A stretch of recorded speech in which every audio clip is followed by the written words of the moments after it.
Offsite meeting. Each year we usually hold this meeting in Annapolis, but with COVID restrictions, it made it impossible. Despite the presence of the pandemic and COVID, is not going to stop the members of the association from advocating for the American Shipbuilding Suppliers Base. I'm George Williams, CEO of ASSA, and I want to express our appreciation to our member sponsors for their support of this meeting. Thrustmaster of Texas and Elwood Group. I also want to thank all our distinguished speakers for joining us today. We had a great update yesterday on Buy American legislation from Senator Baldwin and Congressman Norcross, and we look forward to learning more from our speakers today on how we can work together to strengthen the U.S. Navy Defense Maritime Industrial Base. I know some of our guests on the call are considering joining the ASSA, and we certainly hope you will do so. Please visit our website at www.shipbuildingsuppliers.com or contact me directly at 228-493-6016. And now it is my honor to introduce our moderator for the session, the Chairman of the Board of ASSA, Chris Chikanovich of CEI Consulting. Chris. Thank you, George. I've shifted my command center from the Annapolis office down to the Ocean City office. So greetings from Ocean City. You know us Navy guys who like to be near the water no matter what happens. So that being said, I'd like to go ahead and today we're going to meet with, of course, Admiral Pappano, who is on the screen here. He is the PEO Columbia, and he's going to give us an up-to-date from the Navy. And he's going to be followed by Bryan Clark of the Hudson Institute, Ron O'Rourke from the Congressional Research Service, and Eric Labs from the Congressional Budget Office. So without further ado, I'd like to go ahead and introduce our first speaker. We're honored to have with us today Rear Admiral Scott Pappano, who was assigned as PEO Columbia in March 2019. His previous flag assignments included Commander, Naval Undersea Warfare Center, and Director, Comprehensive Test Facility. He is a 1989 graduate of the United States Naval Academy, just a young lad compared to Carl. So his previous, and we share that common bond amongst many of us. So while we had hoped to meet in Annapolis, we're honored to have him here for this virtual meeting. So ladies and gentlemen, please welcome Admiral Scott Pappano. Admiral. Hey, Chris, George, thank, and all the members of the ASSA, thanks very much for having me today and giving me the opportunity to address the group here today and certainly answer any questions you might have. Honored to be here. I look forward to the time we can go back to doing this in Annapolis again instead of the Washington Navy Yard virtually for me here, but I'm sure that'll come sooner than we realize, but I look forward to that. Some of the things I start with when I talk, first of all, just to kind of baseline our discussion, PEO Columbia, that's our SSBN force that's going to replace the existing Ohio-class SSBNs right now. That's my mission as the PEO Columbia class. And it's important for me to always reiterate when I talk to groups is that, hey, strategic deterrence is the most important mission in the Department of Defense. That makes our SSBN force, their ability to provide second strike capability, carry 70% of the inventory, be the most survivable leg of the nuclear triad. That's our highest acquisition priority in the Navy and for shipbuilding. So right now, the existing Ohio force, that was a ship that we designed to operate for 30 years, and through some rigorous engineering analysis, we were able to extend those well-designed ships from 30 to 42 years. But frankly, there's really no more juice to squeeze from the life of the Ohio class, which is now abutted with the oncoming Columbia class deliveries. So to be able to maintain our strategic deterrent, it is absolutely imperative that we maintain schedule on the Columbia and deliver that ship in FY27 so it could be on patrol in FY31 to maintain our strategic deterrence requirements.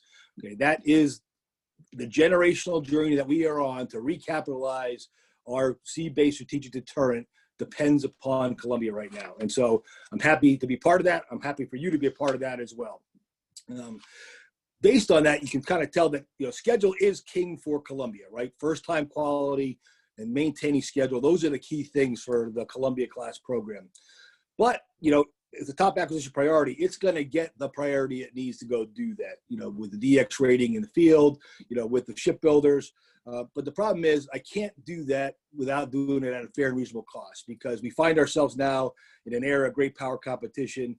I need to deliver this ship at a fair and reasonable price that doesn't put other Navy programs at risk, those programs that we need to maintain overmatch in great power competition. So that's where I'll focus my remarks on today. How do we ensure our Navy industry team is positioned to successfully deliver Columbia and other future systems and ships at a time when maintaining their shipbuilding schedules is a no-fail mission, right? That's what we're going to talk about today. Now, to start out, I'll be perfectly frank. Right now, as we ramp up nuclear shipbuilding and shipbuilding in general, I view our supplier base as our top risk to schedule right now, based on capacity, capability, what we have to go do moving out here as we ramp up. I do want to comment, and I'll read this, a quote from Secretary Gertz, my boss, the Assistant Secretary for Research, Development, and Acquisition. The critical activity from my perspective is ensuring we've got the industrial base, both the shipbuilder and the suppliers, ready to go so we can pivot and continue to expand the number and types of ships we're building and drive the cost out of those ships. So that's my boss's imperative to me to go do that for Columbia, as well as the rest of the shipbuilding programs. And to do that, through your support and others, we have about, over 5,000 industrial base suppliers right now. It sounds like a lot, but that's, when you look at comparable nuclear shipbuilding rates from like the late 80s, we had about 17,000 suppliers at that time.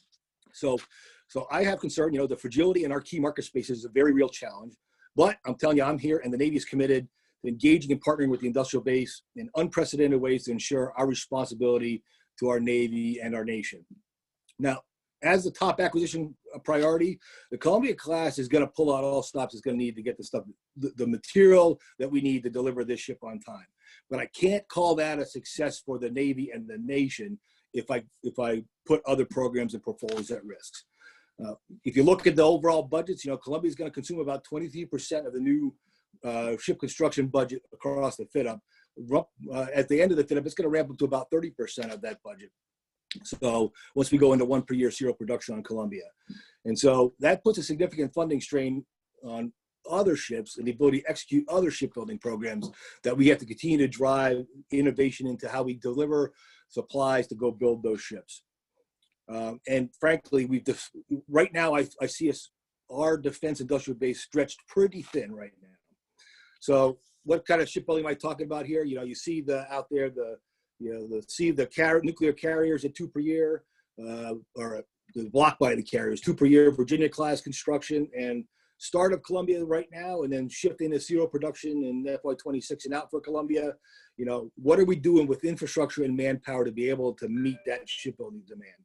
Because frankly, if you look at my nuclear shipbuilders at Electric Boat and Newport News, part of the success of the Columbia program is also going to depend on developing cadence, getting on cadence for the Virginia class module deliveries, which needs the parts being fed to those module constructions. That cadence in the shipyards is a key enabler for making sure I can get Columbia done on time.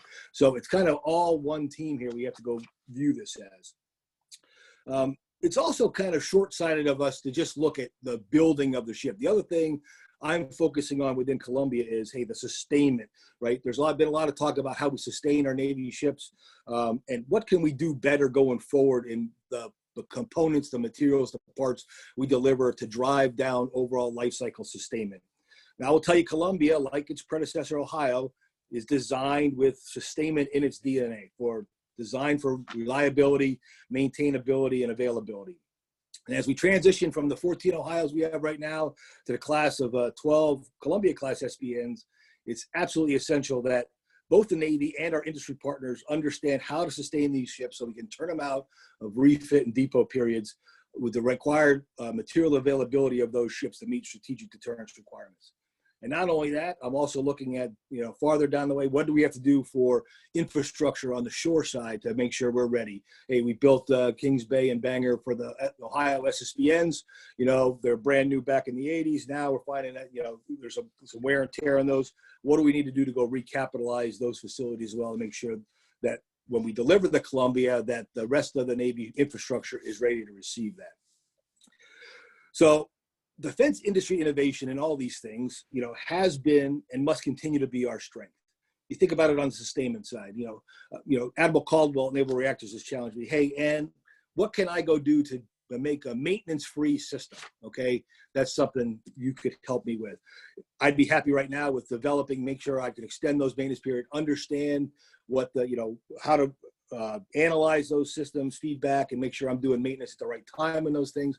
Make sure I understand how to do that quickly, design the ship to be able to go turn those around quickly in the refit and depot periods. As we also focus on building more ships and building them faster, we find ourselves in an increasingly more complex environment here where we have to balance our cost objectives with mission needs.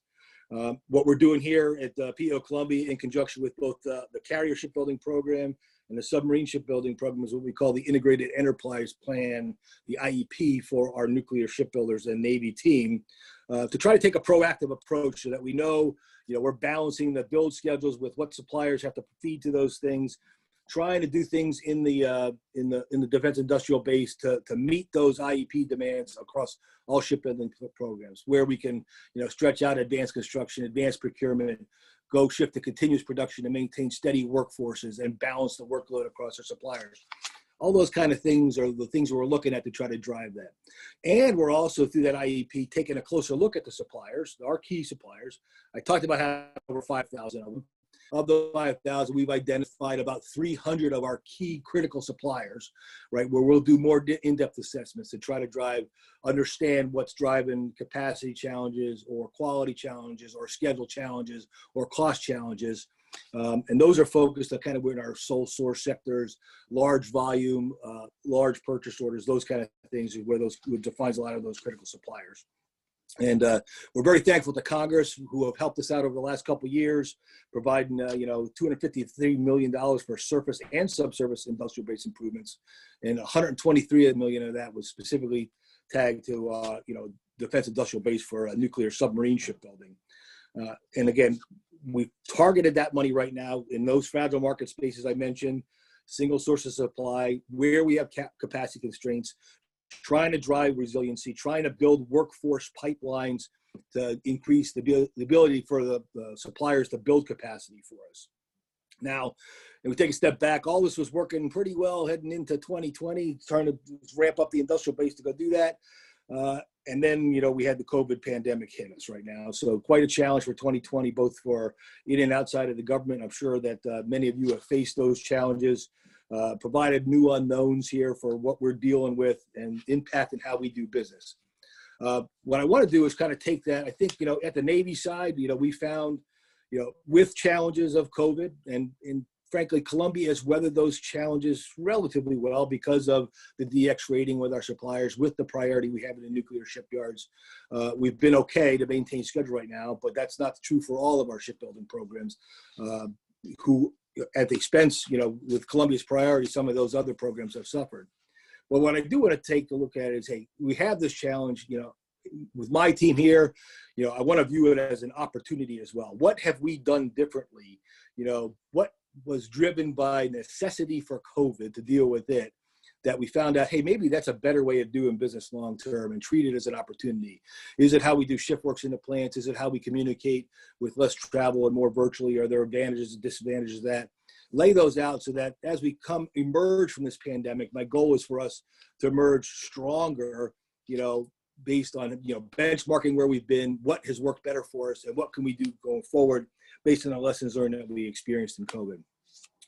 And, frankly, my job, I see personally, it's my job to work with the vendor base to optimize production activities and give you confidence to make long-term investments in both your facilities and your people. what I've tried to do, go do that is, we're right now, it's, we have the Congress has been supportive of us. We have the high priority anomaly to start the Columbia full rate construction here. We're moving funds around to do that right now in order to exercise the option to the shipbuilders to commence full rate construction. And we did that in essentially a 2-ship buy. My goal there was to try to give you that confidence, that stability that Columbia is going to build. We're going to build 12 of these ships. And I wanted to package as much of that up front as I could to try to give a signal to the supplier base that we're moving out on this, and to try to give confidence to go make those investments in your facilities, in your people. I would tell you, my top priority is the people, right? I think it should be your top priority as well. We got to be laser focused on accelerating workforce development efforts, right? To grow our domestic science, engineering, technical skills, our skilled trades like welders, machinists, electricians, engineers. We have to build the pipelines to get those skilled workers onto the rolls quickly to be able to increase our capacity. And then again, many of you are going to find out that, where else can we grow capacity? Do we need more footprint? Do we need to bring more suppliers into the market space? All those kind of things are what we're driving for right now as we move forward here. And I want to help you. If there's something I can do to help, let me know what barriers I could take down for you. So, just a couple of closing thoughts before I open up some questions. Our defense business does revolve around a global exchange of materials, ideas, services, but the backbone of our national security is a robust domestic industrial partnership with our defense industrial base. Your unique ability to deliver the innovation and technology to meet the mission kind of defines what America is, right, and what makes America great. When it comes to ensuring our domestic defense capability capacity, we all, you, me, together, we need to act with a greater sense of urgency here. You look about what we're doing with shipbuilding, that urgency is there right now for us to drive those investments in capacity, facilities, people. They've got to be nonlinear, simultaneous, ramp up the workforce and our capability to meet the shipbuilding demand. And our Navy industry team must preserve our capability to innovate and to implement faster. We have the capability to do that. We saw that we did it in World War II. We can do it again now. And I look forward to being able to capitalize on the gains and partnerships that are being created with private industry, academia, your expertise, experience, resources, working with my team to move forward here. Because, frankly, this is a no-fail mission, like I said up front, and we've got to get it done. Thank you for your partnership, your countless contributions to the Navy mission. And we got to keep moving the needle together. Let me know how I can help you. With that, I wanted to leave a little bit of time for some questions here at the end. If I don't get any questions, I'll probably ask some questions of you that maybe you can help me out with. But I'll turn it over to you, Chris, if you want to open it up to questions for me. Over. Admiral, thanks. Appreciate that. Well, one of the questions that we actually had, we'll start off with a statement that surrounds and gives you an idea of the situation. One of our members, Sapita, they purchased a building in November 2019, and that tripled their manufacturing square footage. They're investing in equipment, machines, welding processes. They're actively hiring welders, machinists, fabricators. They got employees for engineer, admin support. They're actually 100% Navy contractor. So they're really focused on the Navy. And of course, that's their full market. Another one of our members, L3 Harris Maritime Power Systems, and SPD Philadelphia, they, in preparation for Columbia, they reconfigured a 165,000 square foot facility in Northeast Philly. And previously it was a metal fabrication facility. These functions have been outsourced to various other contractors that have been fully vetted and qualified. And they're now focusing on test and warehousing. Their engineering workforce was grown to meet the demands of Columbia, but they're now in the need of more engineering type work, such as the SSN X studies. So the question then, after all of that, is how are companies like this that are actively growing their capability, capacity, and workforce supposed to manage the peaks and valleys that come with the territory of defense work, particularly when we're talking about ramping up and manning on the skilled labor for second, third, and fourth tiered suppliers?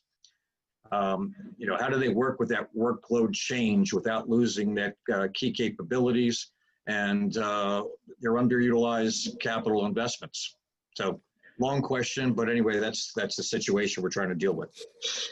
Well, thanks for that. That's very good information for me, Chris. I appreciate the feedback, and those are all great things to hear, right, about growing our capacity, the ability to ramp up. I will tell you, I understand and empathize with the workload changes, right, and the variability in the shipbuilding programs, right? And so what I can speak, I will speak primarily for Columbia, but I will certainly turn around, work with my partners in PEO subs, PEO carriers, PEO ships, and kind of work this together. We've started across all PEOs, essentially a task force to go look at the supplier base, the industrial base for everybody. So what I talked about with the integrated execution plan for in the subs portfolio and with carriers on the nuclear side was a goal to try to go do that, to try to figure out how to go level load, how we best go do that. I will tell you, we are expanding that role in the task force across all PEOs to go take a look at that. And certainly opportunities like this to provide me feedback, I can take that back to that team and go do that. What we will do then explicitly about that is, what we have done in Columbia is look for those opportunities where I can pull advanced construction to the left to level load, where I could do multi-program material procurement buys across both Virginia and Columbia classes to level load suppliers, how I could do continuous production so I don't see the dips and valleys based on, doing with Columbia, we have before we go to serial production, we have lead ship starting this year, second ship starting in 24 before we go to serial production in 26. What we've done is we've engaged with the Pentagon, with Congress, get the authorities and corporations to go drive continuous production to kind of level load those things. And so we will continue to look for those opportunities. On the engineering side, we are now embarking on that as well to go look at things, again, outside my portfolio, but I work closely with Admiral Goggins and Team Submarine about how we're going to go do that for the engineering base. And so we'll start doing that as well. Hey, how do we, as we come off design for Columbia, where do we start ramping up for SSNX? How do we balance the engineering workforce, both at the shipbuilders and in the rest of the industrial base, to try to level load that? So we are taking a look both at the actual commodities, the components that we're delivering to try to level load those, and looking at the future of the engineering services with that as well. So excellent. All right, thank you. One of the other questions is, are you satisfied with the way the funding is flowing down to the second, third, and fourth tier suppliers? So you're supposed to be funding that helps us maintain these things. Do you see it as getting down to us? I would say, from my view, I think that it is. There were some fits and starts there when we started doing that. About essentially the money coming to the Navy getting the money to the prime electric boat, and then moving beyond that to the second and third and fourth tier suppliers. So I think that money is now flowing. If that is not the case, then that's something I'm looking for your feedback on. If that's something that the perception is different than that out in the supply base, that's something I can turn back to and look at EB. But so I sense, based on that question, that is something I have to go look at. And so I will take that for action as well, Chris, to go take a look and see how we're moving, where our obligations and expenditures are with that money. Excellent. All right. Well, thank you, Admiral. Questions from the floor? Either type them or raise your hand, and Ann will call on you. I hear typing in the background. We hear typing, but we don't see typing in the chat. Excellent. We don't appear to have anything on deck. Okay. Excellent. Let's see if there's anything. I have three screens going here, so one never knows for sure which one's coming in next. We've got one on deck from Andres. Okay, excellent. Good morning. Good. Thank you very much for recognizing me. Thank you, Admiral, for speaking with us this morning. So I do have a question, and it kind of comes off of what you were saying earlier about the funding going from, the top towards the third and fourth tier suppliers.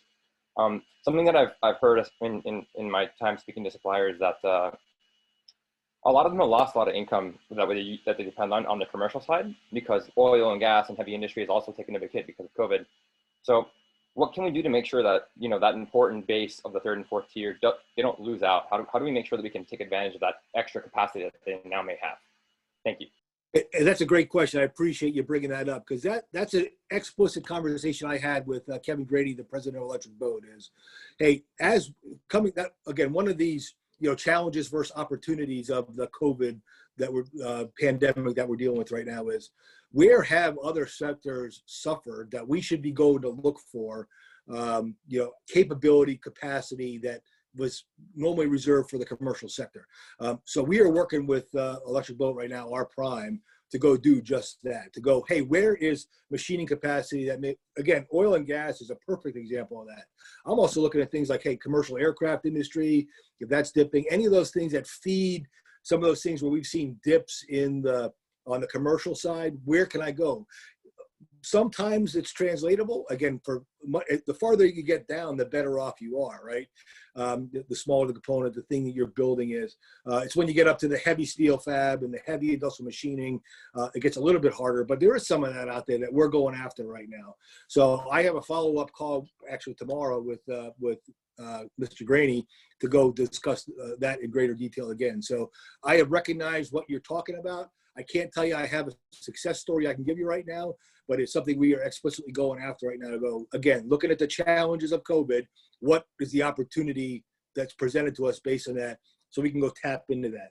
I would tell you, in your experiences though, as you get out and know the commercial sector probably much better than I do, is feed those thoughts to me. If there's somebody that we know has taken that dip, then that we can reach out to proactively to bring into the ASSA field of view or sphere of influence, and have them. I'll get them connected with the right people to say, hey, here's what here's the kind of things we're looking for. What can you bring to the table? Anything we do to expand the market space there, I think is a good thing. I don't know what I don't know though is the problem. So we're looking at that right now. And frankly, we will get better results if we push things to the shipbuilder rather than let the shipbuilder do its own market space analysis, those kind of things. They're doing some of that, but if we have that active knowledge, I can push that to the shipbuilder. Hey, have you looked at X? Have you talked to Y about the potential to go do this? And so we have a couple of companies identified in those sectors.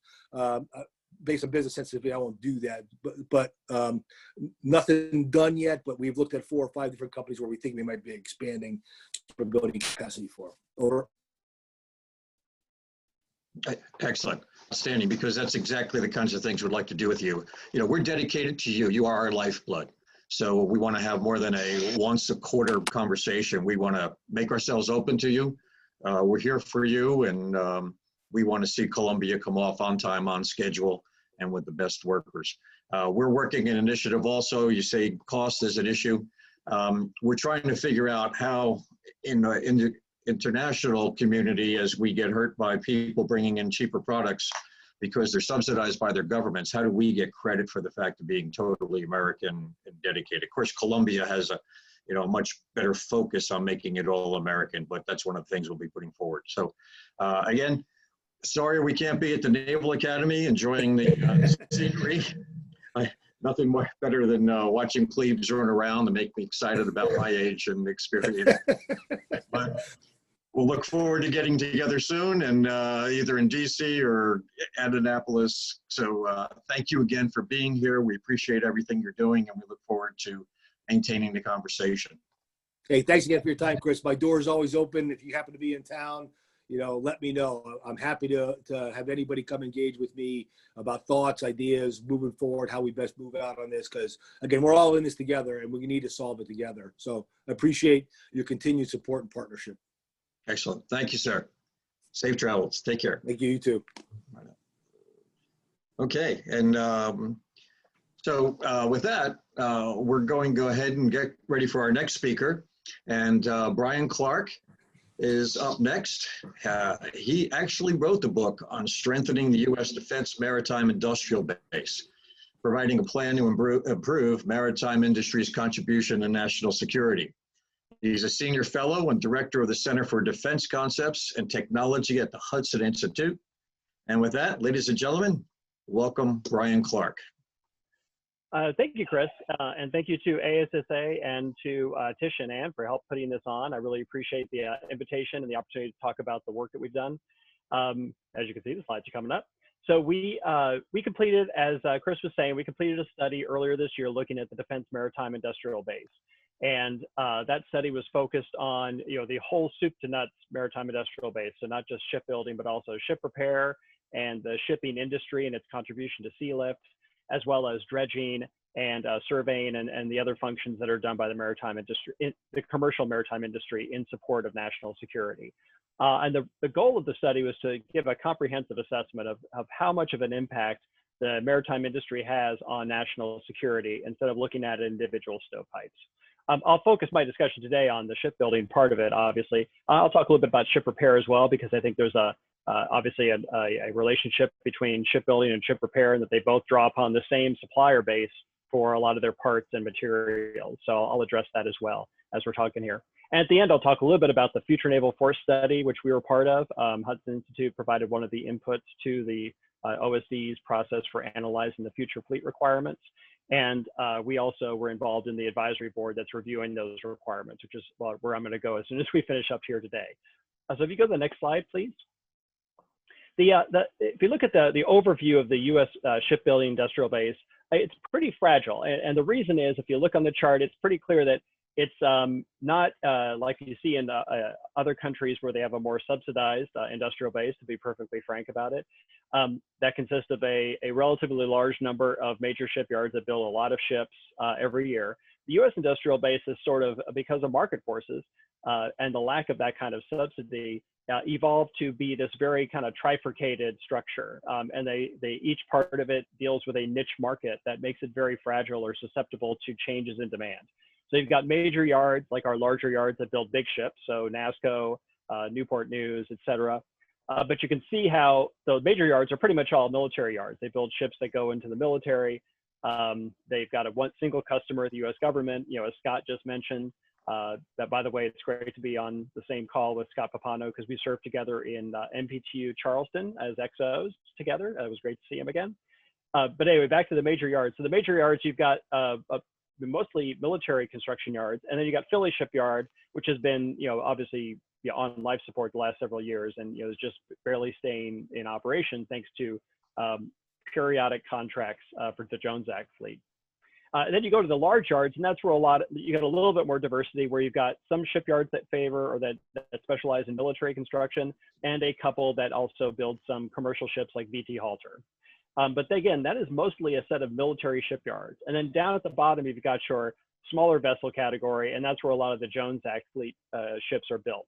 And so that part of the shipbuilding industrial base is very dependent upon the commercial demand signal, which is extremely variable. Right now, for example, we're going through a recapitalization of the Jones Act fleet that's near the end. And so you're going to have a period now going forward where that set of shipbuilders that specialize in Jones Act ships are going to have very little business. And it's going to be difficult for them to stay in operation until the next tranche of commercial demands come across. So the shipbuilding industrial base is fragile. It's dependent on these niche markets. It's dependent upon a somewhat variable demand signal. If you go to the next slide, you can see that demand signal. Let's see, is that coming up? Can you go back one and see if it'll come up? Oh, that little graphic's not coming up. Okay, well, we can continue on. So what this chart was going to show is that commercial demand provides about 3/4 of the overall shipbuilding construction by tonnage in the United States every year. And that demand then is pretty significant, but it's completely year-to-year dependent. You get very little view as to what happens in the future. And then you got about 1/4 to 1/3 of the demand comes from U.S. government shipbuilding. So you can depend on that government demand, but it goes to a very small number of shipyards, and it's also not the majority of the shipbuilding industry's workload. So you've got the commercial demand is actually a sizable component of the shipbuilding industrial base's demand signal. There, I think Tisha's or Anna's holding it up. So that's the picture we're supposed to be seeing. So you'll see going forward, you got the yellow blocks there, which are commercial. That's a pretty big chunk of the shipbuilding construction over the last 15 years. But you can see there's no plan going forward, of course, because we don't plan those commercial construction projects very far in advance. So if you're a commercial shipbuilder, you're very much hand to mouth. And the problem with that is the government depends on those shipbuilders for some specific ship types that aren't made in our specialized government or rather military shipyards. So Coast Guard ships, Navy support ships, smaller Navy ships, things like TAGO ships, survey ships, Coast Guard fast response cutters, OPVs. Those are all built at these smaller shipyards that are in the yellow block that are also building commercial ships to keep their business going in between periodic government demands. And so one of the things we found is that there needs to be much more synchronization or coordination between government shipbuilding acquisition efforts and commercial, so that the government can maybe help more deliberately schedule its shipbuilding projects so that they can fill in the gaps when the commercial demand just isn't going to be there. Otherwise, when the government turns around and needs a new OPV, there won't be any shipbuilders to build it because the Jones Act fleet didn't provide sufficient demand for them. So if you go to the next slide, another aspect of the shipbuilding industrial base, or the supply base on the next slide, is the repair base. And so, you know, there's been more concern about this recently. There's been more attention paid to the private repair yards that support US Navy ships and Coast Guard ships. But just to give a picture of it, this shows a roll-up of like the last couple of years and the next couple of years going forward from the Regional Maintenance Center from the Navy. What that shows is that black line is the overall demand signal in terms of resources per day, or people per day, that the Navy is anticipating providing to industry. The dotted line is what industry says it's able to provide. So you can see there's this there is an ongoing gap between what Navy wants and what industry is able to provide. But industry can't grow to the size it needs to be able to accommodate the Navy's demand, because you can see the Navy's demand varies significantly from year to year. So you would not be able to keep those people employed. You'd lay them off, you'd bring them back on, and you'd hope that they'd be around when you needed them again. So that ability to surge and then degrade or shrink your workforce is going to be a big limitation on the ability of these shipyards, ship repair yards, to accommodate the Navy's future readiness needs. And this is one of the issues that's behind right now, that the readiness challenges that the Navy's faced. The other thing that this shows is obviously the capital investment necessary for dry docks and some of the other key components in a ship repair yard are hard to make when you're a ship repair yard and the demand signal is going to vary so much from year to year. Right now, we've got a shortage of dry docks on the East Coast and something of an excess of them on the West Coast. Fixing that is going to require probably some government investment. So we've got the SIOP, the Shipyard Improvement Optimization Plan, that the Navy's pursuing for the public yards. There needs to be a similar set of investments probably made into some of the private repair yards that do mostly or all Navy ships with their repair work, or else we're never going to be able to have the infrastructure meet the future demand signal. And this is only going to grow as the fleet grows, because we're talking about increasing the size of the fleet by another 100 to 200 ships. So if you go to the next slide, the repair yard, the repair challenges also exist in the public shipyard industrial base, as I mentioned. So you can see here, again, you've got the red dotted line shows the capacity of the overall public shipyards, and then you can see the demand signal is laid on top of that. So they are digging themselves out of a hole that was incurred due to a combination of retirements of Cold War era workers, as well as the hiring freezes that were put in place as a result of sequestration. So sequestration back in 2013 is still having effects on the ability of our public shipyards to have the workforce and the infrastructure to support the Navy's demand signal. And you can see this discussed in multiple GAO reports, as well as in the press, about how ships like the Boise and some other submarines have been left in the shipyard for a year or more, waiting for workers to be able to have the time to get to them and finish their maintenance availabilities. So the ship repair industrial base is a key element of keeping the Navy's presence up. And it sometimes gets short shrift. It's getting more attention now, but we'll have to see if the money follows. We're seeing that that's not necessarily coming yet. So that's something that we need to focus on, because if this doesn't get fixed, there's a supply implication of this as well, because obviously shipbuilding suppliers supply these ship repair yards as well. Next slide. Now going forward, there's been a lot of talk about the Future Naval Force study, which we were involved in. This is Hudson's input to it that we published last week. So you can see that it does grow the fleet in some very significant ways. It's looking to reduce the size of the carrier force, but increase the size of the surface fleet, increase the size of the amphibious fleet and logistics and support fleets. It grows the submarine fleet slightly, but you can see the overall battle force grows substantially, and also there's unmanned vehicles in there as well. So there's going to be a lot of new demands on the shipbuilding industrial base that are different than the demands they faced before. So new classes of ships that are smaller, like the large unmanned surface vessel, or what we called an optionally manned corvette. Also the small amphibious warship, the LAW, Also the new logistics platform, the NGLS, those are all new smaller ships that the shipbuilding industrial base is going to have to be able to create. So either that's going to have to happen at large yards that maybe don't have the cost structure that allows them to do that competitively because their organization is built around building a smaller number of large ships rather than a large number of small ships. Or those ships are going to go to smaller yards. And I know that the PEO ships has been out there surveying the Gulf Coast yards in particular to see if they are going to be able to support smaller ships like the Law or the NGLS. Again, that gets back to the previous point that if we don't have a strong coordination between commercial and military or government shipbuilding demands, we may find that when we turn around to get the Law built, there aren't enough yards to build it because those commercial demands just haven't been able to be sustained. And that's a problem right now as the Jones Act finishes this wave of recapitalization that's finishing over the next couple of years. Because we're going to want to build the Law and the LUSV and the next generation logistics ship during that period when these shipyards are going to be facing a little bit of a crisis because they're not going to have this Jones Act business to keep them afloat. So this larger fleet is going to put a lot of demands on the shipbuilding industry, different demands on the shipbuilding industry, but it'll put some stresses on traditional parts of the shipbuilding industry. So for example, the carrier fleet going down to 9 carriers is achieved by lengthening the period over which a carrier is built from 5 years to 6 years. So that's going to put stresses on Newport News to do that as efficiently as possible, even though we assume there'd be a cost premium that's incurred. Also, building a smaller number of large surface combatants may put some stresses on the current relationship between Bath and Ingalls, although we still anticipate building one at each per year.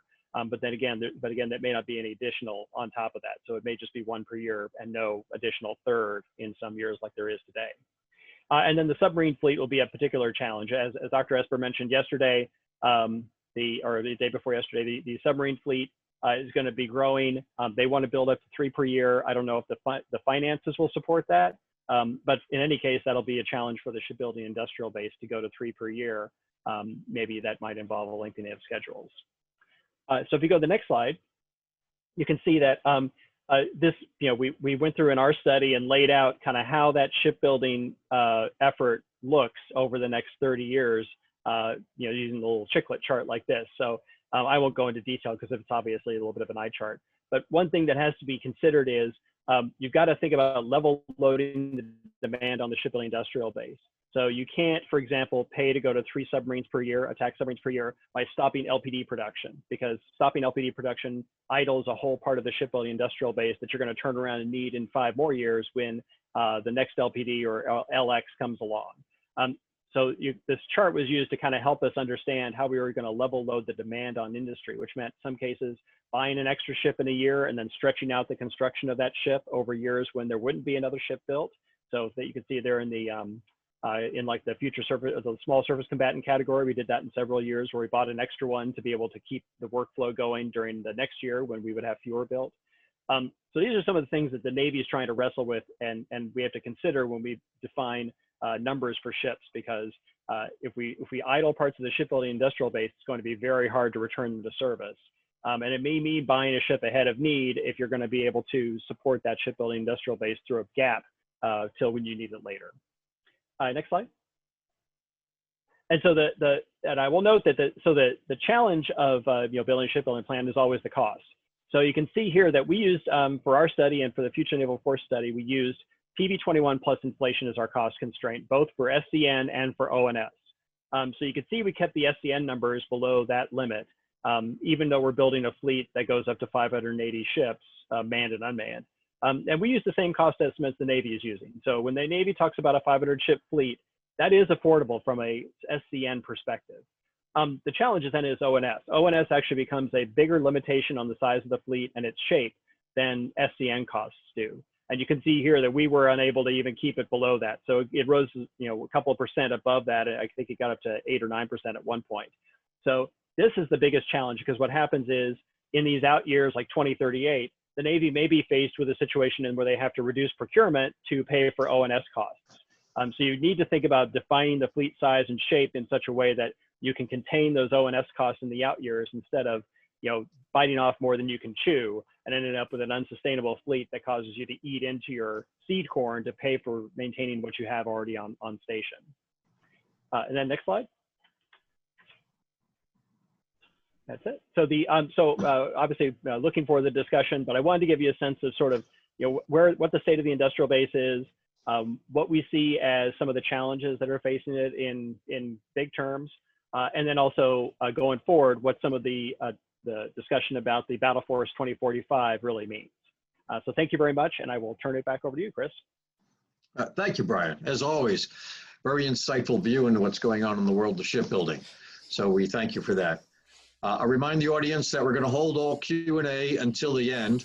And if you would please put your questions into the chat and we'll provide and present those for them. And so thanks again. So next we have two gentlemen that were with us last year and brought back by popular demand. So Ron O'Rourke and Eric Glass. Ron is a specialist in naval affairs with the Congressional Research Service, and he's the author of several journal articles and reports for Congress on naval issues. Eric is a senior analyst for the Naval Forces and Weapons for the Congressional Budget Office. He specializes in issues related to procurement, budgeting, and sizing of the forces for the Department of the Navy. So with that, welcome, gentlemen. And if you would please provide us your remarks. Ron, why don't you go first? All right, thank you. Can you hear me? All right. Yes, All right, let's move through my slides very quickly here. We can go to the next slide. And that's just my disclaimer. We can go to the next slide. That's the two things that I'll be talking about. So let's move to the first of those topics, the new fleet architecture, on the next slide. I think we're generally all familiar with the fact that the Navy's moving toward a more distributed fleet architecture in coming years, featuring the three components that you see in red. Let's go to the next slide. And the question arises, what in general will that more distributed architecture mean for the distribution of Navy shipbuilding?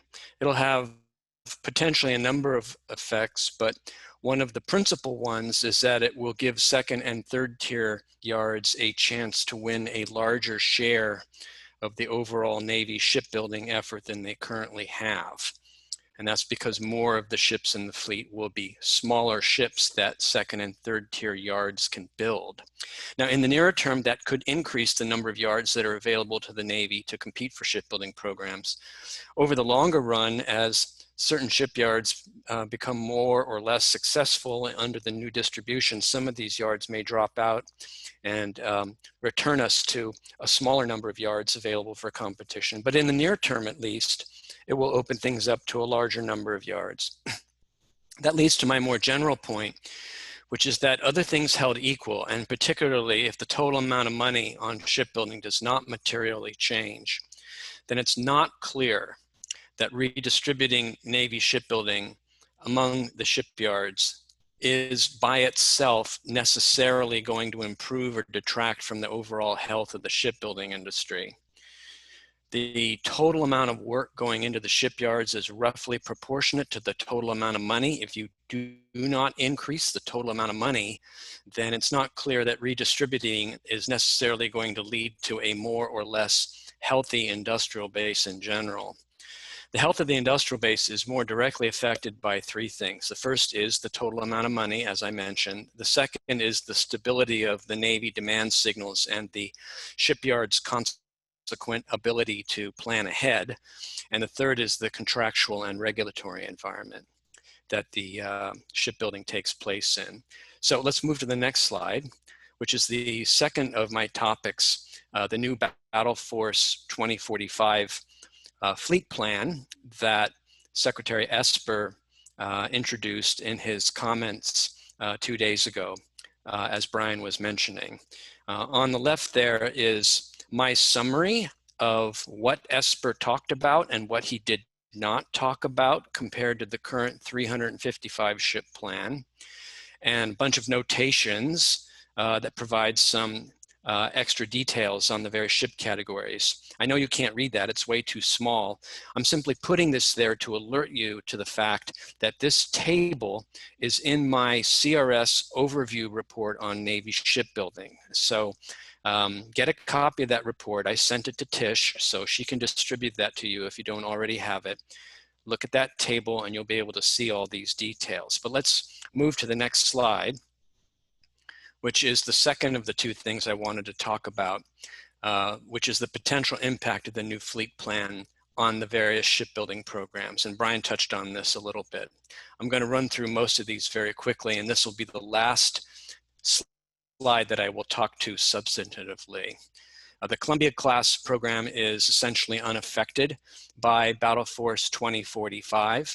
The Virginia-class program is a big winner, and as Bryan mentioned, ASSA would like to move to 3 per year Virginia-class as soon as possible. That could take a few or several years before you could get to that. The Ford-class carrier is something that could be curtailed or slowed down or even potentially stopped permanently as a result of this new plan. The light aircraft carriers that Esper mentioned could, in some cases at least, be based on the LHA amphibious assault ship, and that would help to boost demand for ships using that hull form. I'll return to the LHA in a minute. The DDG-51 destroyer is a program that could be slowed down or reduced as a result of Battle Force 2045. The frigate is very much a part of Battle Force 2045, and it will be at least as large under that plan as it is today, and it could be somewhat larger. Bryan and his people at Hudson have recommended building a corvette rather than building the large unmanned surface vehicle. I didn't see anything in Esper's remarks saying that Esper has adopted that. If you were to do that, then you would have a major new shipbuilding program for manned ships. Returning to the LHA, and then also talking about the LPD, these are two categories of ships that could be reduced in terms of their force level goals under Battle Force 2045, so we could be doing fewer of those. Production of LPD 17 Flight 2s could be curtailed. Production of LHAs for use as amphibious ships could be curtailed, but that could be offset by what I mentioned earlier about LHA-based ships being used as light carriers. The light amphibious warship is still in Battle Force 2045, apparently more or less as it currently is envisaged by the Navy. There is a suggestion that there could be more of the John Lewis class oilers in this plan. Esper didn't mention it specifically, but the number of the increased number of CLF ships in Battle Force 2045 is so great that it's easy to imagine that the requirement for oilers could be going up by a few or several ships. The medium logistics ship that the Navy envisages also being a part of the CLF fleet is still there, and it's going to be built in some number. Moving down to the unmanned vehicles, Esper talked about 140 to 240 of these things. If it's the higher number, then you might be looking at as many as something like 100 of these medium unmanned surface vehicles. And that is the recommendation more or less that Bryan's people came up with, upwards of 100. The press reporting on the XLUUV is that it will be somewhere between 40 and 60 of those. I won't talk right now, but you can ask me questions later about the Coast Guard programs that I've listed at the bottom. Let's go to the next slide. And let's go to the next slide. There we go. These are most of my reports. I've got 22 active CRS reports. These are the ones that are most relevant for today. And if you go to the next slide, that is how you can find my reports if you don't already have them. So I'll stop here and I'll turn things over to Eric for his presentation. Thank you, Ron. Eric, you all set? Yeah, can you hear me all right? There we go, got you now. Great. Well, I want to thank you for the invitation to address the ASSA again this year. I'm going to stay on my cover slide here for a little bit because what I'm going to do is I'm going to focus my remarks just a few minutes, like Bryan did, about 5 minutes worth here, on two themes. One theme is uncertainty, which I don't actually have a slide to, so I'm just going to talk to that one. And then the second theme is sort of the two hard realities that we're going to be looking forward to in the future as we move forward with shipbuilding. There are at least 4 areas of major uncertainty. Uncertainty is a word that I know that industry likes to hear the least, probably, among many other things, aside from like a major hurricane hitting a shipyard. But the fact is that we are entering what is, in my view, probably one of the most uncertain periods that we're going to have for shipbuilding in a very long time.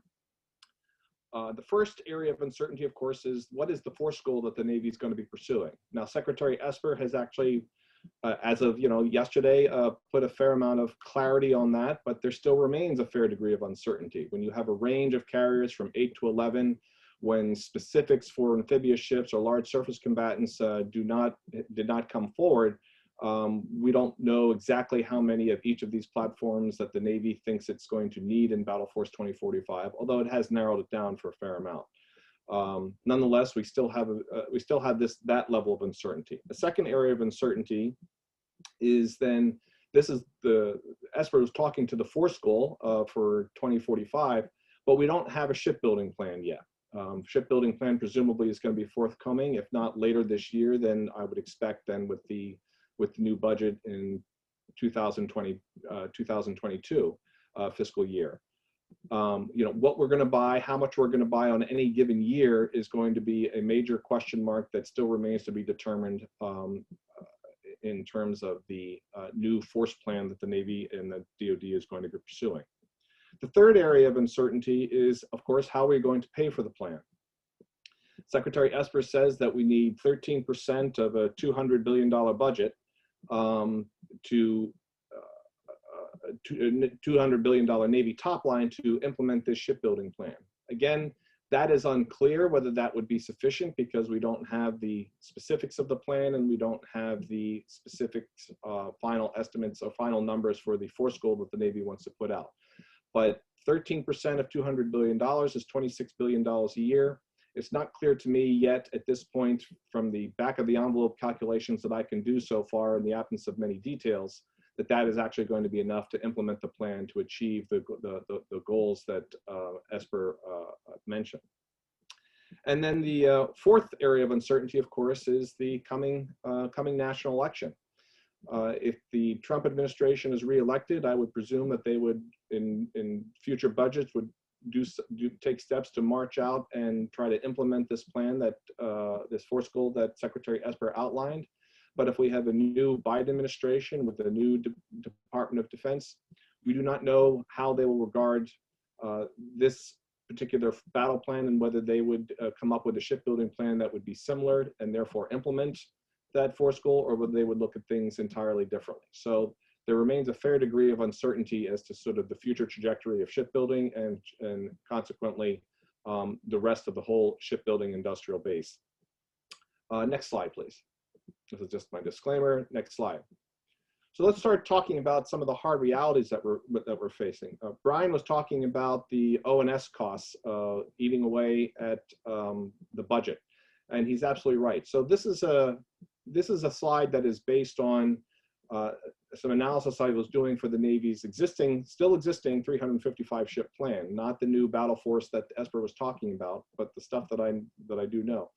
Under the Navy's plan, their battle force ships current plan would go from about 300 today, a little less than 300, and they would try to get it up to the 355 by the end of the 30-year period. It doesn't get there. You end up in sort of the mid 330s. But the fact of the matter is that the Navy top line to be able to pay for that level of plan, for that particular plan, which is the larger numbers of bigger ships and smaller numbers of smaller ships, not the new battle force, is going to require increasing amounts of resources each and every year. And the reason for that is that the major accounts that for which the Navy funds its shipbuilding, whether that is maintenance, military personnel, or procurement, ship procurement in particular, but also aircraft procurement and even R&D, those accounts, inflation in those areas grows at a rate higher than GDP inflation. So that each and every year, the Navy is going to lose buying power as a result if it keeps its budgets it just lets them grow at the rate of GDP inflation, gross domestic product inflation, they will lose buying power. So they need funding above and beyond what the gross domestic product inflation index would give you to be able to implement the shipbuilding plan and be able to sustain and modernize those ships as they are purchased and built. And I can go into more details about that. I did sort of a back, as I said, I did a back of the envelope calculation for at least in steady state, what the Battle Force 2045 might look like yesterday.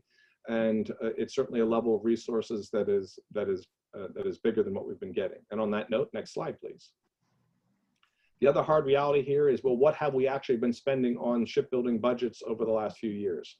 What you see here is requested and appropriated shipbuilding budgets since 2012, so through the Budget Control Act period and up until today, and sort of the current marks that we're facing. And what you see here is that shipbuilding has grown over this time period, and the Congress has been extremely supportive of shipbuilding. So that's sort of a mark in everyone's favor for those who favor larger shipbuilding budgets. Congress has sort of mostly consistently over the last 10 years appropriated more money for shipbuilding than what the administration has requested, whether that was an Obama administration or whether it has been a Trump administration. That was not so true in 2020. It came in about the same number. And in this year, the marks that we know about so far, the HASC, the SASC, and the HAC-D, they're coming in higher what the administration requested, but the administration requested a number that was $20 billion and $4 billion less than what was in 2020. Those numbers, whether you're talking about the marks or whether you talk about the administration requests, those numbers are not nearly enough to be able to implement the Battle Force 2045 shipbuilding plan. And likewise, if you end up having to sacrifice procurement to pay for O&S, as Bryan was suggesting later on, that is just going to compound the problem and make it worse. Next slide, please. That was my last substantive slide. These are some reports on which a lot of the analysis that I do is based. I have a report coming out on Tuesday called "The Cost of the Navy's New Frigate," and I'm working on another report about the future Navy force structure under fiscal constraints. As an example, the frigate program, as a brief highlight, is that the Navy's estimates for that program, in my view, are probably somewhat optimistic, and that report's going to sort of explain why I think that. So with that, that's all I've got, and I look forward to the Q&A and further conversation. Thanks, Eric. I appreciate it. I do know that Bryan's going to get out the door here, run to the Pentagon, so we have a quick question for him. And the question is this. There was an Inside Defense article that came out after the Norcross Amendment, and it was relative to the fact that the Norcross Amendment ramps up to 100% American made by 2026. You said, I don't think that's achievable. Some of the things we just can't buy from U.S. people. And I'm paraphrasing here, and our people saying, we can do it. So your thoughts, what can't we do? What should we do? And how do you think we're going to achieve it if we can? Well, yeah, thanks for the question, Chris. So the concern that I have and that I've heard from some of the shipbuilders has been some of the equipment, particularly HM&E equipment that we currently put onto ships is not available from a domestic source with the quality and the track record that they get from a foreign supplier. So there's a few examples of those that are mostly in the propulsion architecture, diesel engines in some cases for some particular applications, some electrical components. So although there are U.S. suppliers for all of these things, there are some foreign suppliers that have a track record of delivering this item for maritime applications or for naval applications. And the primes, the shipbuilders say, well, if you want me to buy American, I'm going to have to go and qualify these new suppliers. I'm going to have to potentially have a piece of equipment that's doesn't have decades of track history being used on naval ships. So that I'm opening myself up to risk, and I've already got plenty of other risks that the government has imposed upon me thanks to the requirements they've levied. So that's one of the concerns I have, is getting to 100% may be challenging just because there's going to be these cases where we have equipment that's available overseas from an ally. I'm not talking about buying Chinese equipment, but there's equipment that's available from overseas from U.S. allies that perhaps would be well served to be used on U.S. ships. And we may just be overthinking, or getting a little bit over aggressive in applying Buy American when we're applying it now to our allies, because we would hope that they buy our equipment to use on their ships. And we don't want to pursue an autarkic sort of situation where even amongst close allies between us and NATO, between us and Japan, between us and Australia, we're getting into this confrontation over where something was constructed. I do think it's important to have a percentage that is devoted to Buy America to avoid cases where we go for the cheaper foreign alternative when there is a domestic source that could be just as good or has just as much of a track record. But going to 100% may be too much. I think, the gradually going up to 75, keep going even to 80, that might be sufficient, but getting to 100% is going to create this either challenge for the shipbuilders to source materials where you've got allies that can provide them, and it might create a overhead or paperwork burden on the shipbuilder to then prove why they need a waiver for a particular item to not be sourced from an American source, which now you're just adding administrative burden and cost to the shipbuilding industry. So making it just an arbitrary 100%, I think, doesn't reflect the facts on the ground when you talk to shipbuilders. All right, well, thank you very much. I appreciate that. And safe travels as you shove off here. Be careful. Thank you very much, Chris. Thanks for the opportunity. It was great to see you, and great to see Eric and Ron as well. I'm looking at your pictures. So thank you very much. Bye. All right, thanks. Be careful out there. All right, well, on that, there are other questions that are popping up, so please raise your hand and we'll call on you if I don't see it in my chat. As we get ready for some of the questions, one of the discussions we had yesterday was in regard to cost associated with 100% or even just U.S. domestic products. And the issue that we find is that other governments subsidize their industries, so you get a cheaper product. Let's face it, there are other countries that don't pay their workers what we pay their workers. So all of that being said, there's never really a plan in place or an ability to say, here's how we deal with the offset. I'll use that term because, again, we go into a foreign market, we have to provide offset and put work into those foreign countries. But when we do a one-for-one evaluation of a U.S. product against a foreign product, they tend to be cheaper because of those government subsidies. But is there an equation that we can use, some algorithm that says, here are the issues associated with domestic, and how do we create that sense of now a level playing ground on cost, since everybody's saying cost is king, as a schedule? Any thoughts, gentlemen? Eric, I can start, or if you want, does that sound okay? Can you hear me? Yeah, go right ahead, Ron. Okay, I'll start here.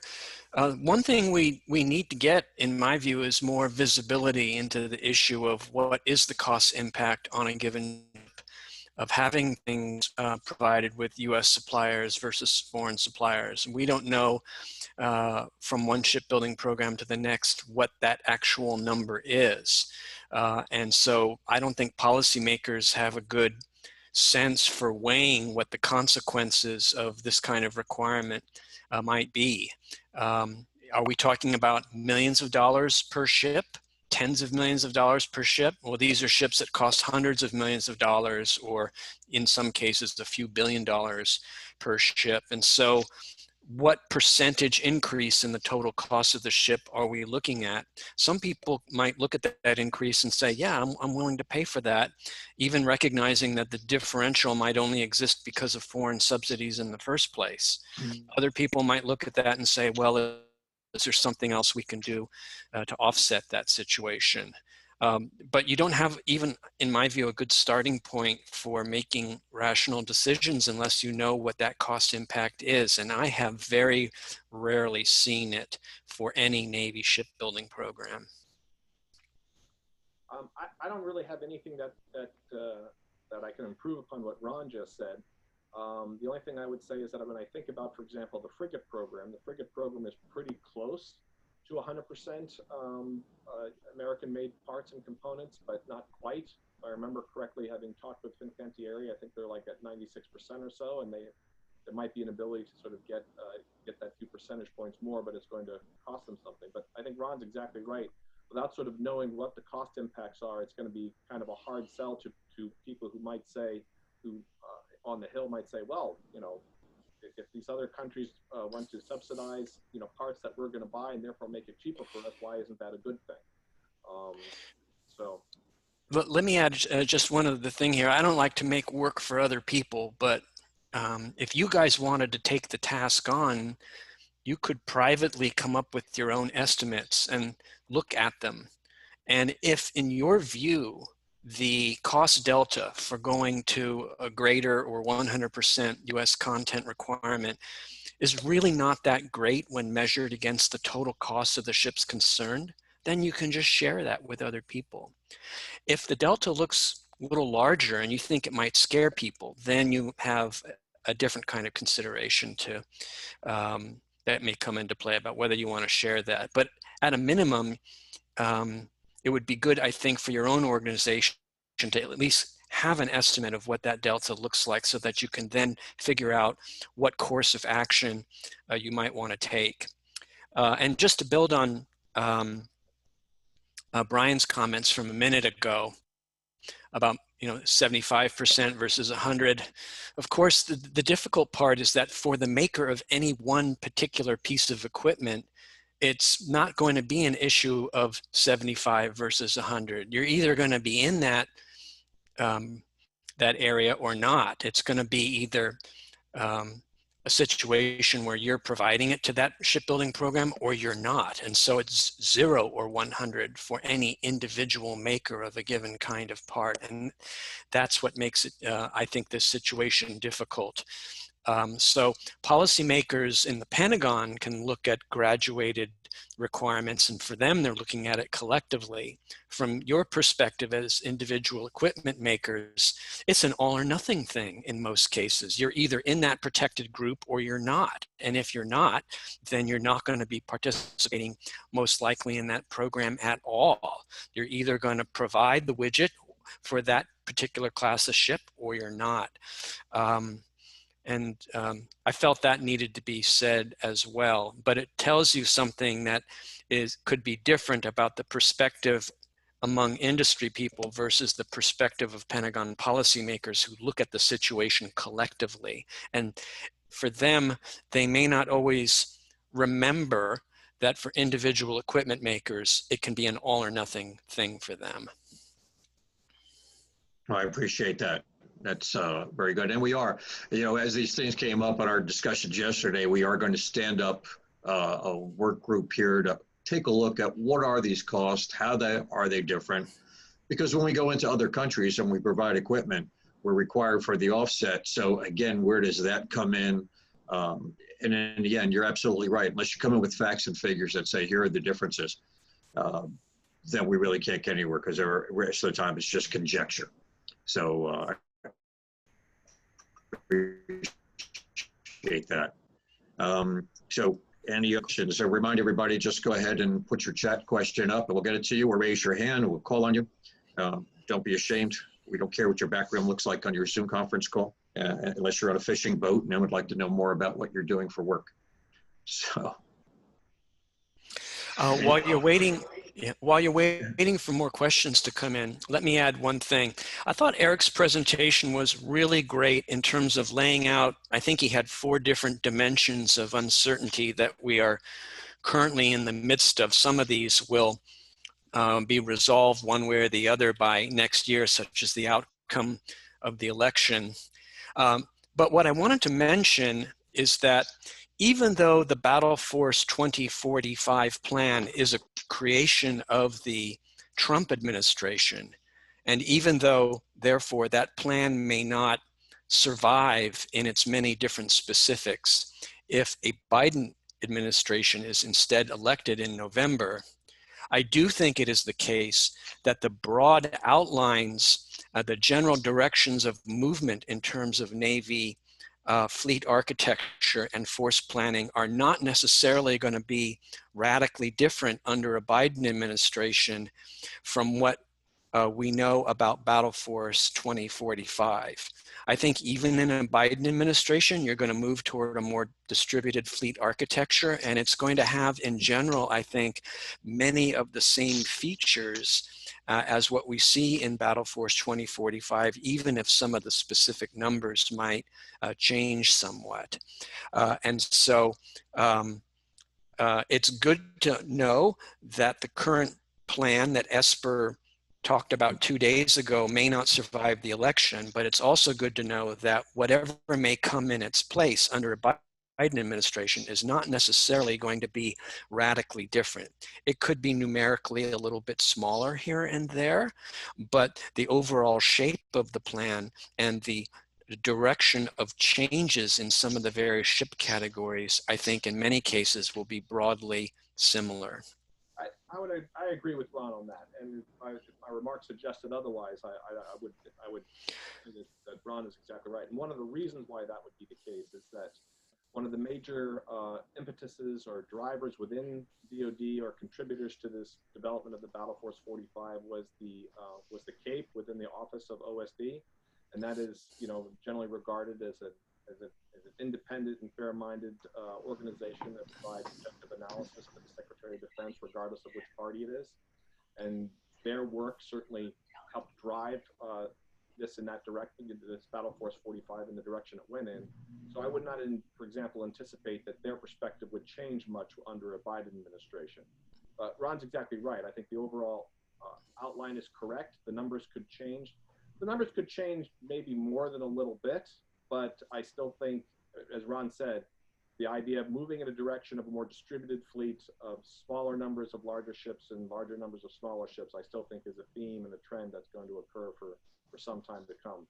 But the numerical differences, depending on the future budget situation, there's a lot of people who think that, you know, given the budget crisis, the debt crisis that we're going through and we're going through in the future, if you don't get real growth in the Department of Defense budget going forward for a long and sustained period of time to be able to pay for this Battle Force 45, then the only way to pay for it, regardless of which ultimate final form it looks like, is either going to have to come from other services, which will not be necessarily well regarded by the other services themselves or their supporters on the Hill, or it has to come from other parts inside the Navy budget, which in the analysis that I've been doing and sort of being able to get money from other parts of the Navy budget, that's not going to be easy to do. There's not money to be had in O&S spending, MILPERS and O&M, unless you start changing, you know, the composition of the platforms that reduces the cost of maintenance of individual units and the number of people in those individual units.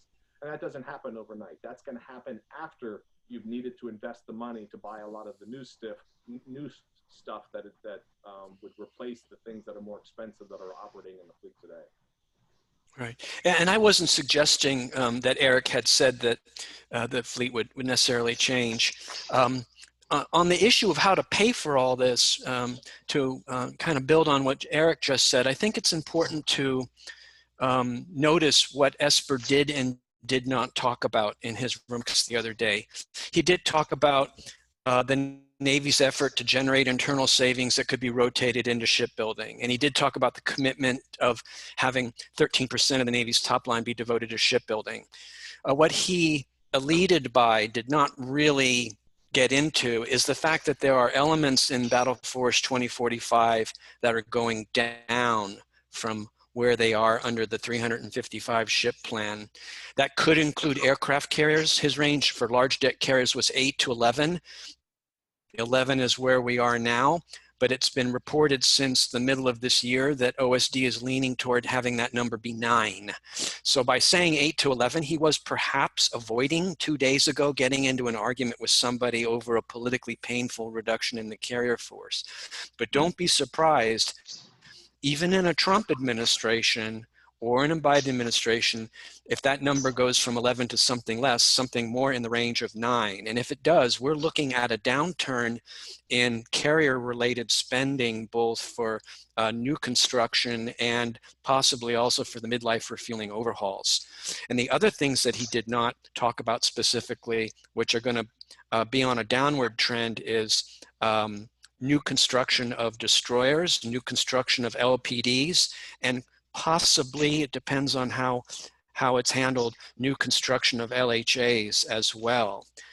And so some people looked at Esper's speech and said, how are you going to pay for this huge fleet? And he actually did not talk about one of the reasons why he thinks it's affordable. Because in addition to the things that he did talk about, which Eric mentioned a few minutes ago, the smaller ships, his plan to pay for that fleet is premised in part on spending less on some of these other large ship construction programs. And for your business planning, as suppliers, you need to make sure you're aware of that you're aware of the things he did not talk about 2 days ago. And that's why I have tried to outline that in that table I have included in my report. All those areas that I said are unstated include places where things are going down. Now, I'm fairly parochial. I was a carrier aviator. So if we start talking about carriers, I get rather emotional. And I always talk to the fact that when I was on Joint Chiefs of Staff, the first question that always comes down in the command center or the like, and including from when there was an Army Chief of Staff, where are my carriers?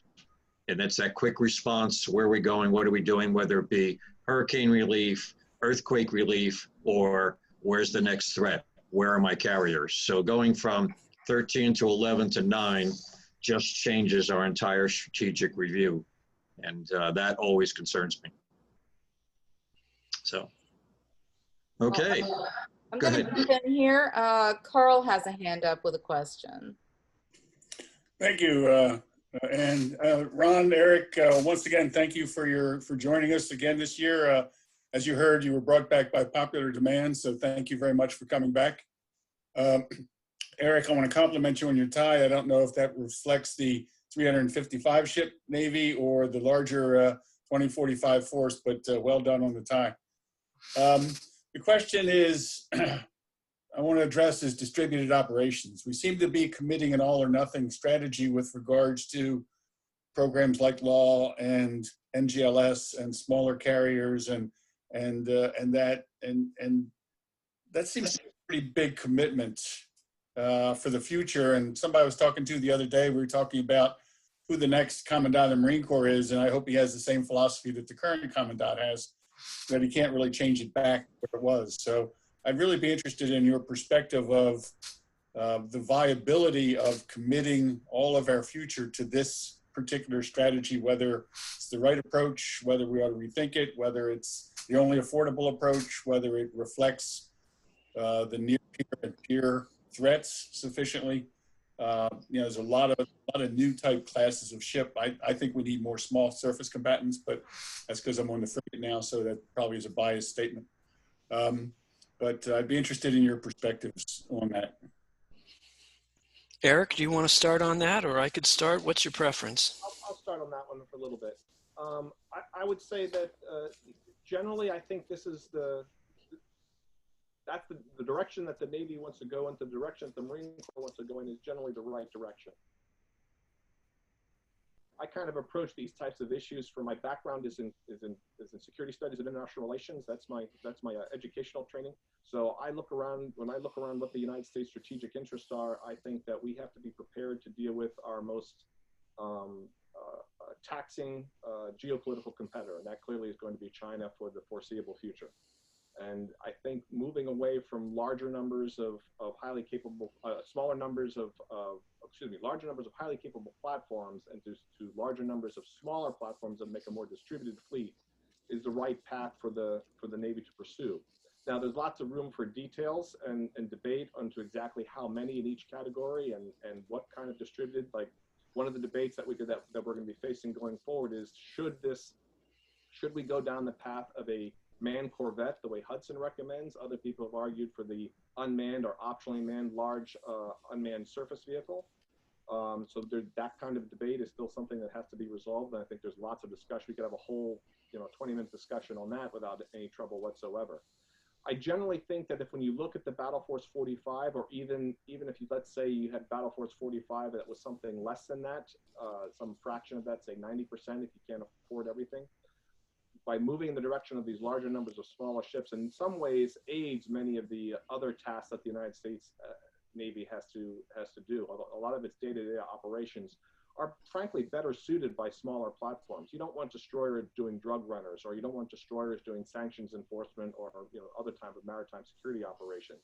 So having corvettes out there doing that, or frigates, or some replacement for an LCS, and even logistic ships or small amphibious warships, I think are well suited to doing those kinds of day-to-day engagement, interaction operations with other navies. And those other navies of other countries, most of which do not have very large naval platforms, are frankly going to be more comfortable dealing with a smaller U.S. warship. I think it makes things a lot easier for them. So in that sense, I think those other Navy cases, for the most part, will be easily a lesser included case underneath a larger battle force, although there's certainly lots of room to debate, the specific details and the merits of particular numbers and quantities.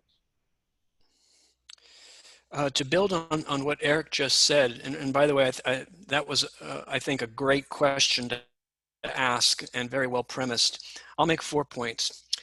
The first, to sort of underscore what Eric said, has to do with the durability of these new directions in Navy force planning. I do think they have a certain amount of durability that goes beyond individual Department of the Navy leaders. In the case of what's happening in the Marine Corps, although it's General Berger who's been out front articulating all of this, a lot of what he has been talking about, in fact, was generated inside the Marine Corps in the year or two prior to him becoming commandant. So although he is sort of the brand or the face for this new policy, and therefore it's quite legitimate to wonder what may happen after his term in office is completed, there is a lot of evidence suggesting that the Marine Corps' desire to move in this direction predated him by some amount of time and will continue to exist after he is gone. On the Navy side, the durability about the more distributed architecture, I think, is attested to by the fact that the debate over whether to move to such an architecture has been underway for many, many years.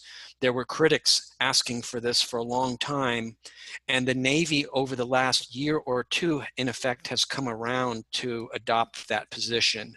So again, this direction is not something that the Navy has created on its own only in the near-term past. It is instead the product of a lot of argumentation that has been underway within the broader naval community for a number of years now.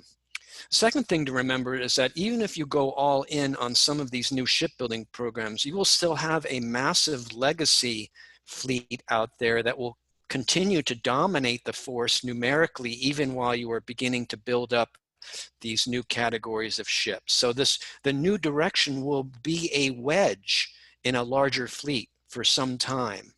The third, again, to underscore what Eric said, there could be instability in some of these new shipbuilding programs. And in particular, as Eric mentioned, we could see the large unmanned surface combatant evolve or morph into a permanently lightly manned ship, which would be a corvette. And so you could get a change of that kind. I lost my picture here. I'm going to continue to talk in the hope that you can still hear me here. Yeah, you're still good to go. Okay. Yeah, okay, I'm back now. And the fourth and final point is has to do with reversibility. There can be instability, which the industry doesn't like and creates a lot of problems, but if you can reverse things, you can at least work your way back to where you were before if you decide you were doing something that turned out to be wrong. But there are some areas that may not be reversible if you go down that road. And the one that I want to point to has to do with carrier construction. If we skip the construction of a new carrier and just do not build it at all, on the theory that you would then restart carrier construction further down the road. For example, if you were to not build what is currently known as CVN 82 and wait for the next carrier to be what is currently called CVN 83, there is an argument that CVN 83 won't happen because the turning off of the carrier construction line could be such a big deal that the nation will get out of the habit of being used to building carriers and not blanching at their procurement cost. That carrier that you would then build down the road, currently numbered CVN 83, would be a lot more expensive than it's currently estimated because you would not have built a carrier in the meantime and you would have broken your learning curve. That, plus the fact that we would have spent years of not building carriers, could create a psychological barrier on top of the shock of whatever the price tag of that ship is, that would tell people or create an argument in their minds to not build that ship. And so I have heard it argued that if you were to skip a carrier, you would not simply be skipping a carrier. It would amount to the permanent end of building large deck nuclear carriers in this country. So I raise that as an example that some things might be more reversible than others, and that plays in to your question as well. And Ron, excellent point. Even on a smaller scale, when other countries wanted to buy P3s and we had stopped building them for the US, the cost to retool and get people back on just to build P3s was phenomenal. So you can only imagine doing that with welders on aircraft carriers who have gone off to build skyscrapers. It takes years just to reconstitute that. And of course, I'm preaching to the choir here, but we got to get people to understand the impact of that. Right. In fact, we had a similar example with the 688 nuclear fuel production line. If you wanted to refuel a lot of 688s, you'd have to make new fuel cores. And the answer came back, that production line is gone. It would be very expensive to reestablish. It would not be cost effective, therefore, all costs considered, to go down that path. And that was another irreversible thing. Exactly, exactly. Paul, you had a comment. Do you want to go ahead and go with that, or? One quick comment for me, though. If you look at the start of the DDG 51 program, you know, there was about a 33% cost premium on restarting that after a simple 5-year gap on a much simpler ship. And I don't want to take up too much time on that. But. Oh, absolutely, Ark. Thank you. So, Paul, if not, we'll go to Laura. You're on mute. Paul Roden. Yes, it was a comment followed by a question. I'm not sure who's best to answer this, but it was, given that the debt crisis is so critical, why not buy our ships overseas? Now, that's a hypothetical question, but the answer is obvious, that U.S. shipyards would close and we would lose the critical manufacturing capabilities they provide. But the same could be said for certain HM&E components. Suppliers are closing their businesses in record numbers due to fluctuation in shipbuilding and foreign competition. So who's looking at what components should be retained in the U.S., built in the U.S., just to ensure that capability remains? I know that generally ships from South Korea would be about 1/3 the cost of those in the United States.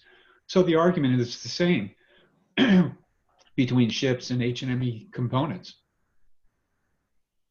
I'm not sure who best to, yeah, Ron, if you don't mind. Yeah, the question I heard in that was, who is looking at that? And presumably NAVC is looking at that, you know, from the government standpoint. What conclusions they may have about that, they haven't really shared all that much. We get annual reports on the shipbuilding industrial base. They don't say very much. We don't have very good visibility into exactly how many foreign components of what kind are on various ships. So again, there's not a lot of information for policymakers, certainly on the congressional side, to even begin addressing the question. It's part of that visibility of data issue that I mentioned earlier in connection with cost premiums and cost deltas. We actually don't have regularly provided information to Congress about what are the foreign components that are on our Navy ships. Eric and I have to ask that question to the Navy, usually in connection with an individual shipbuilding program. And then we might get that answer back, but it's very spotty. It's not regular and comprehensive and systematic. So visibility, I think, is a real issue once you get outside the Navy to outside audiences, whether it's people in Congress or elsewhere. Right, I was going to say NAVC does look at this issue, but as Ron said, I'm not sure how comprehensively they look at it. If they look at it comprehensively, they certainly don't share the information. But I know that at least some of the individual program offices, and here I'm thinking of conversations I've had with people in PEO submarines or PEO Columbia class, where they have looked, they do seem to pay attention to this issue. But again, it's unclear exactly how comprehensively, and whether they've got sort of like a good data set that they track. Thank you. All right, thank you. And Laura, you're next with the question. Great, thank you. Ron and Eric, it's great to see you again. Laura Haas-Knox with Northrop Grumman, formerly with ASSA. A question about the temperature that you sense on Capitol Hill with members of the House and Senate regarding unmanned vehicles. How are they still hesitant to go forward with that platform? Eric, do you want to start, or I can start? What's your preference, Eric? I can start just a little bit. Then Ron's probably going to have more to say on this than I will. But what we see is that Congress has been behaving, with a right hand and a left hand on this issue, in my opinion, over the last few years. You would go to shipbuilding hearings and you would hear a lot of members sort of wanting to prod the Navy and push the Navy more in the unmanned direction.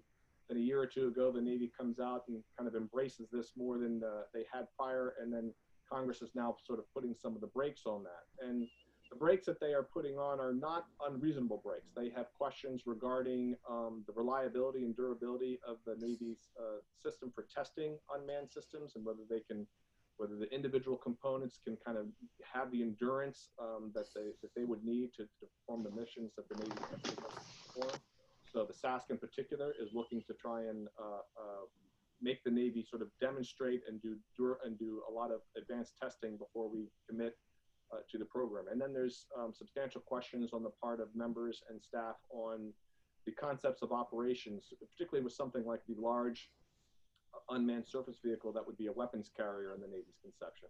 There's probably less challenge on things like the medium endurance vehicle where it's mostly a sensor platform, but how does a unmanned weapons platform defend itself if somebody tries to attack it or seize it or board it? Do you have automated weapons that would automatically repel boarders without any people in the loop? Those are the types of questions that many people still have on the Hill, and therefore they are continuing to put the brakes on that, and I think they will until the Navy is in a position to answer some of those questions a little bit more forthrightly, either by abandoning the plan to make the large unmanned surface vehicle unmanned, or by coming up with sort of a clear, concrete answer and a clear results of testing and development that can demonstrate that the ships can do what the Navy says they want them to do. Right, I agree with everything Eric just said, and to underscore it, I think the skepticism in Congress about the unmanned vehicles is strongest in relation to the LUSV. It's not as big an issue for the MUSV because the MUSV is a sensor carrier, not a weapon carrier. It's also less strong in connection with the XLUUV, in part, I think, because we're simply not proposing to buy any for a 2 or 3 year period here before we resume production of them. And so the skepticism really focuses most strongly on the LUSV. The Navy has already bent and adapted its presentation of that program in response to that skepticism. It is talking, among other things, more often about this not being an unmanned ship, but an unmanned / optionally manned ship or lightly manned ship. So they're already beginning to bend a little bit in that regard. I would not be surprised, especially if we have a Biden administration, for example, and there's more of a chance to want to make a mark by changing things, if that program were to morph into a program for a lightly but permanently manned vessel, which would make it a corvette. And then you would get something like the corvette that Bryan Clark and his people at Hudson have been proposing. So I would not be too surprised if it changed or evolved in that manner. But right now, yeah, there is a lot of skepticism, and it relates to the reliability of the machinery plant for making long transits if there's nobody on board to fix something that might break during a long transit. And it relates to the development of the software for autonomous operations, and it relates to the concept of operations that they don't see being sufficiently developed at this point. All this could lead to further changes or even restructuring of one or more of these programs. And the one that would most likely undergo such change, if it were to happen, would be the LUSV. All right, thank you. Thank you very much. So our final question, Andre Rivas. Oh, I'm sorry, I put my hand up. I apologize. I have no questions. Thank you. No questions. All right, well, it's a lively discussion. I think we could go on for hours, and unfortunately, we're not on site to bring in lunch, so I apologize. But we appreciate everything you do, gentlemen. Every time you're here, it makes a great discussion, a lot of food for thought. So thank you again for being part of our offsite. If I could just add one final comment here before we all go. Bryan talked correctly about the need to look at the total picture of military and civilian shipbuilding as we try and understand and develop policy for the national shipbuilding industrial base. Within the military, I've been trying to stress the fact that that can also include looking at the total picture and integrating your understanding of Navy and Coast Guard shipbuilding. Coast Guard shipbuilding at the moment is significant enough that it's no longer just a small, tiny, dismissible appendage to Navy shipbuilding.